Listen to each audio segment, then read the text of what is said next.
Hello, ladies. Welcome back to Girl Talk for 80s Babies, the space where we unpack life, relationships, and everything in between with honesty and just a little bit of attitude. I'm your host, Davina, and I welcome you. Please feel free to share with a friend, like, subscribe, and comment. I love reading your comments as well. I want to say thank you to all my girlfriends who reached out to me last week after the episode. I got a few phone calls of friends just checking in. Are you okay? But yeah, a lot of my friends who have known me for many, many years know that I wear my heart on my sleeve, and I can get a bit emotional sometimes. And so yeah, that's just how I am, and I'm absolutely fine. I'm not like having a mental breakdown or emotional breakdown or anything. It's just I just had a moment, just have a moment every now and again. It's okay. So today I want to discuss something that I think is a little bit I won't say lighthearted, but also a very serious topic. Um and I was scrolling on social media this morning and I just find like, you know, I love reading comments, because you can just you read you it's almost as if you can read into people's true intentions, into people's minds almost, based on the way that they comment on things. And I keep asking myself when I read these comments, are we not too old to be bitches? Like, for real. This is now a genuine question. Are we 80s babies not too old to be a bitch? Didn't we leave that behavior on the playground? Or did we just grow up and get better at being a bitch? Sorry for this word, but there's just no other way to say, you know, um, catty, or I don't even know if there's another word, but bitch is the right word. I think a lot of us believe that once we left school, we'd leave the drama behind. The cliques, the whispers, the exclusion, the gossiping. But the truth is, it didn't disappear. It just evolved. Now it looks like being left out of conversations at work, backhanded compliments, subtle competition, smiling in someone's face and speaking differently when they're not around, or even gloating at another girl's misfortune. And it's confusing, right? Because as grown women, we should expect more and better from each other. Surely, we've lived, we've struggled, we've experienced life in ways our younger selves couldn't even imagine. So, why are we still playing these games? And let's be honest, one of the places that shows up the most is in the workplace. Fortunately, I have not needed to be in a workplace for a very, very long time. But if I think back to when I was amongst colleagues, instead of mentorship, there's sometimes gatekeeping. Instead of support, there's quiet competition. And it's not always loud or obvious. Sometimes it's subtle. It's the information that isn't shared, the opportunities that aren't passed on, the energy when you walk into the tea room that just feels off.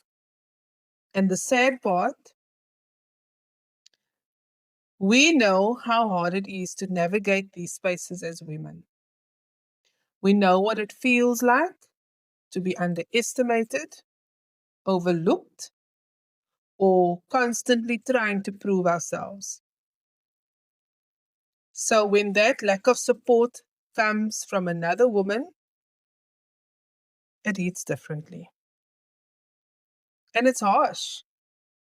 Women tearing apart other women in comment sections. And maybe the place we see it the most, and this is actually what brought me to this topic, is on social media, where it's so easy to be bold and no one can see your face. People say things online they would never say in person, hiding behind fake profiles, locked profiles, and posting anonymously. Women tearing apart other women in comment sections. Their appearance, their choices, their success, their parenting. It's like the moment there's a screen between us, empathy disappears. And the irony is, we know how hard it is to be a woman in this world. We know the pressure, the expectations, the constant balancing act, and yet sometimes we're the harshest critics of each other. So the question becomes why? Why does this still happen? And I don't think the answer is simple. Sometimes it's insecurity, it's the need to compare yourself. I don't know why you would need to do that, but anyway, comparison. Social media today doesn't help. We constantly faced with other people's lives, whether they are real or fake, and we're comparing ourselves to things that are actually most of the time not even real. We constantly seeing the highlights of other people's lives and quietly measuring ourselves against them. Sometimes it's a scarcity mindset, this belief that there's only room for one of us to succeed. And sometimes it's deeper than that. It's conditioning. Many of us were raised by generations who didn't have the same opportunities, when survival meant competition, where there wasn't space to collaborate, only to endure. And maybe without even realizing it, we've carried some of that with us. And then there's projection. Because let's be honest, a lot of the time, it's not even about the other person. It's about what they represent, their confidence, their success, their visibility. Sometimes people are just the nearest targets for feelings that were already there. But here's the thing, just because we understand why it happens doesn't mean we excuse it. At some point, we have to take responsibility for how we show up. Because if there's one thing I've noticed as we get older, is this: we become more intentional. We don't have the same tolerance for drama. And I almost want to say bullshit. We don't have the same energy for surface level connections. We start choosing people who feel safe, who feel genuine, who celebrate us without competition. That is just the best thing about being in this decade, I promise you. And isn't it interesting how some friendships now just feel instant? Like you've known each other forever. Because they are built on mutual respect, not silent rivalry. So maybe the real question isn't just, are we too old for this? Maybe the question is, what does it actually cost us to support each other? I mean, really, what does it cost to be kind? What does it cost you to offer a word of encouragement? What does it really cost you to celebrate someone else's win without attaching it to your own sense of worth? Nothing. It costs you nothing, but it could mean everything to someone else.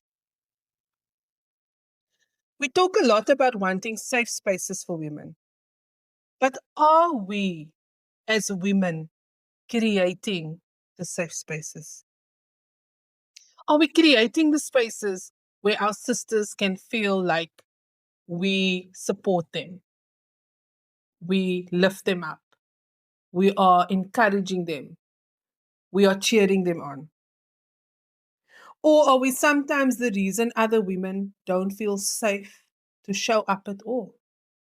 Because the truth is, we didn't leave the playground, we just changed the setting.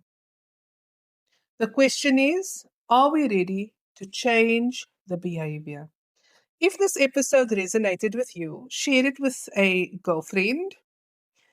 Let's start the conversation. And don't forget to leave a comment, like, and subscribe.